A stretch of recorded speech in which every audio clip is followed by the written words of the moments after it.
Philosophy is completely and utterly unnecessary. If you have a philosophy, if you think you have philosophy, it means you simply just don't get it. And that's the simplest way to put it. And to a certain extent, the fact that we all exist, it means we don't fully get it. So it means I'm in this boat too. Me sitting here making this video means I don't fully get it. Any ego entity that exists cannot, quote unquote, get it. Unless they're compared to like the average human being with, how their ego operates. We say an avatar type person like Christ gets it. But overall, I'm going to explain. I'm basically going to give you spoilers of reality itself. So if you don't want to hear these spoilers of reality itself, turn away from this video now. I keep talking right now so you have time to get away if you don't want this to be spoiled. And even as I describe what I'm about to describe, it is something you will, just because I say it, it doesn't mean it resonates with you yet, seemingly, because these are things that you have to come to on your own. It's like I might be the seed that helps you realize these things for yourself. But I'm basically going to explain why philosophy is completely unnecessary, and it is the nature of reality, the universe, whatever word you want to use, God, reality, the universe, whatever you want to call it. The nature of it is everything is one. It is a unified totality. That is the paradox. That is all. It is an infinite all. Every single possibility you can imagine or can't imagine exists right now. There's no past, future, present. All of that exists right now. And in science or in New Age, they're calling this the multiverse. Sure, whatever. That's still, at the end of the day, even calling it a multiverse is still shallow in comparison to the infinite all that is. And this all is synonymous with nothing because that's simply just how it is. Because at that, the totality's level of consciousness, if you want to call it that, it almost doesn't experience anything. It virtually doesn't experience anything. For us to experience anything at all, we have to be a division of that totality, of course. And this video, notice I'm going to be laying this out in a very technical way. There are a lot of people who are, for lack of a better term, more enlightened than me. They've had more actual realizations on their path.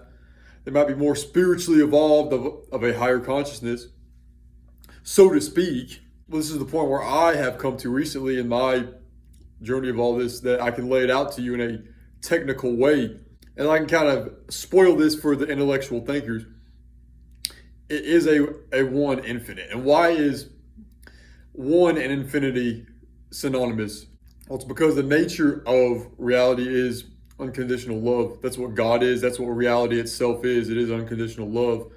And the most loving thing is that all should be. Unconditional love accepts anything and everything. And that is why all possibilities exist. And right now, as mortal incarnate man, we live in a reality where we are veiled intentionally from these greater truths, because we get to experience this beautiful reality full of contrast where, when you play a video game and you use the cheat codes, the game does not become fun anymore because it's like, there's nothing to struggle for. But so that's why we incarnate. We get to experience challenges, exciting challenges. If you see it that way, or you can see it as you experience a torture. At certain levels of consciousness, you experience reality as hell, but the kingdom of heaven is within. And it's not just within you as a man, it's within the totality. And it is the totality. So there's a lot of synonyms of what reality is. Reality is one, reality is infinity, reality is all, it is nothing, it is unconditional love. Another word you could use for reality itself is truth. You could call it beauty. So you must understand there's no such thing as a lie. Every single lie is inherently a truth. For all things are true. But you also must understand that all things are also false.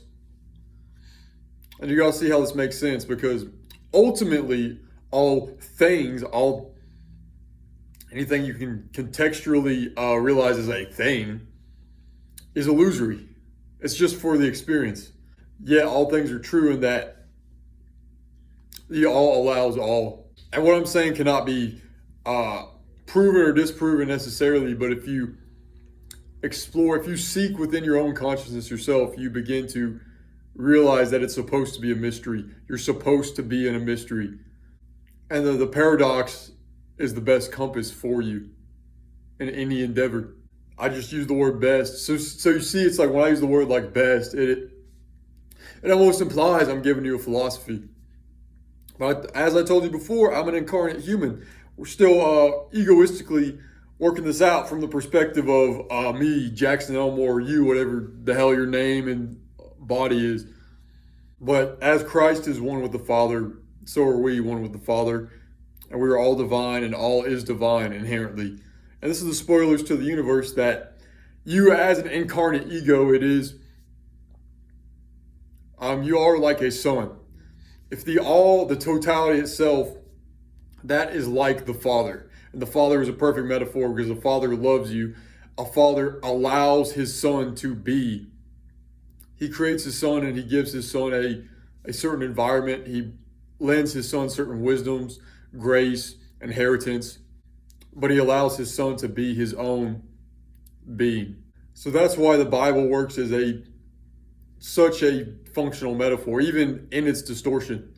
And this must be understood because all is one, all is a just pure totality. That anything that exists in a dualistic framework is inherently distortion. Our existence is a distortion of the one truth. Because we don't necessarily need to exist. We don't need to exist, yet we do. That's the same thing with unconditional love. There's no reason unconditional love should be given, yet it is. Yet it is. Think of that sentence. It just is. There's no explaining to do. There's no philosophy. All you have to know is it just is. And if you try to justify it, if you try to think about you need evidence, some justification for things, that's your own challenges you're working out in your own consciousness. That's your own spiritual evolution. But that said, as new age as this sounds, Jesus certainly is the Christ. And by knowing these truths of the universe, you understand the kingdom of heaven is within. Once you understand that everything is inherently love and oneness, and that suffering is like actually an illusion, a complete illusion, a shadow, the artificial contrast you have to have for experience. Once you realize that, you realize you can go through infinite pain but never suffer. Like, who cares about suffering? Like, literally. And answer that question, who is the one who cares about suffering? Is it your ego? Is it God? Is it both? Is it neither? Suffering doesn't matter. But from the ego's perspective, it's a great teaching tool. It's the perfect catalyst. And this is how you accept. A lot of people haven't done the shadow work, integrated the shadow side of not only themselves, but of being itself. Once you can understand and accept evil, you become a little more enlightened. This video might even be enlightening. It might be raising your consciousness just hearing these ideas. Because if you wanted to incarnate and live a meaningful life, so to speak, as if meaning could exist. Well, in one way, meaning is the only thing that exists, and in another way, there's no such thing as meaning. But if you wanted to play the game of incarnating and having a meaningful life, there has to be the contrast. There has to be the ultimate evil. There is probably people on that island doing rituals with kids, trying to take over the world. Duh, of course. Just as there is the righteous who stand up for what is righteous.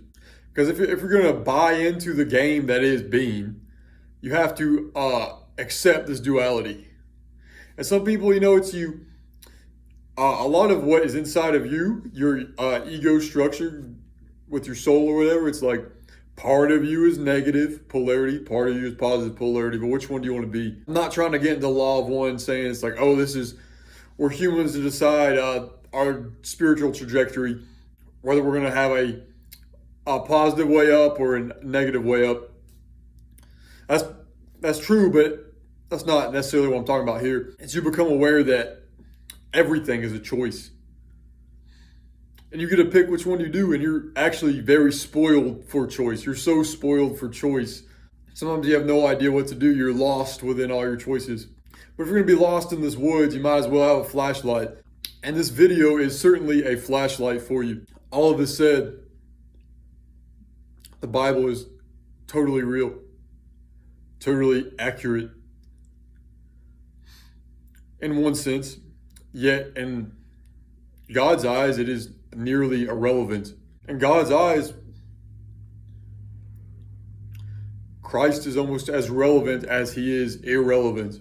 And though Christ is a hero for all of us, but we need not make an idol out of him. We can simply follow his example and begin to know the mystery that we are one with the Father and that we are the Father. Oh, the last spoiler I was going to give, it is that all is self. Big S, self. Everything is self. If you see another person, that's you. That's the self expressing itself through everybody. Don't want to drag this video on too long, but meditate on this, ponder this, use this how you wish. Even be skeptical of this. That's a fair option too. That's an equally fair and valid option. Be completely skeptical of this and see where it leads you. Or believe everything I'm saying wholeheartedly, see where that leads you.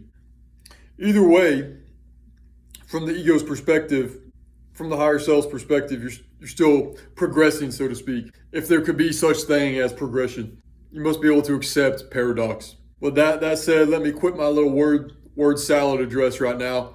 You guys have a good day.